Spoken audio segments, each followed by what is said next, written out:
মানবতার বিরুদ্ধে দুই দিক থেকে যুদ্ধ চলতেছে, একক ধর্মবাদী রাজনীতির মাধ্যমে এবং বস্তুবাদী জাতীয়তাবাদী রাজনীতির মাধ্যমে।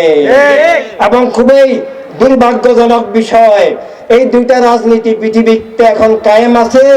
ওরা জীবন জগৎকে দখল করেছে, সব রাষ্ট্রকে দখল করেছে এবং তাদের মিথ্যা বিচার, জুলুম, শোষণের, সত্যকে নিষিদ্ধ করার, জীবনকে রুদ্ধ করার, অধিকার স্বাধীনতা হরণ করার রাষ্ট্র ব্যবস্থা, বিশ্ব ব্যবস্থা কায়েম করেছে।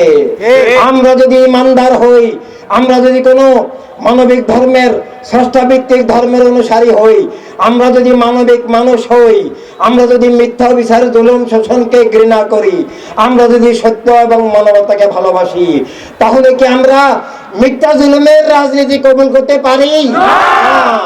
আমরা একক গোষ্ঠীবাদী রাজনীতিকে কবুল করতে পারি না।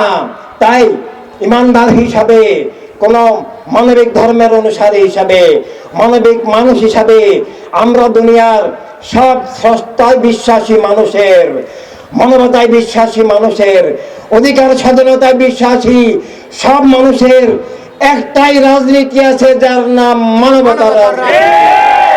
একটাই আমাদের রাষ্ট্র ব্যবস্থা, তার নাম মানবতার রাষ্ট্র ব্যবস্থা।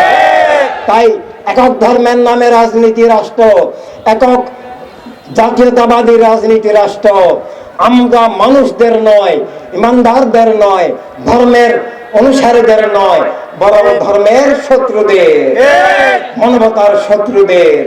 আমরা একক ধর্মের নামে অধর্ম উগ্রবাদী রাজনীতি করে যদি বলি ধর্ম কেবল ইসলামের, ধর্ম কেবল হিন্দু ধর্মের, আসলে সেটা ধর্মের শিক্ষা নয়, এটা ইসলামের নামে ধোঁকা, ধর্মের নামে ধোঁকা।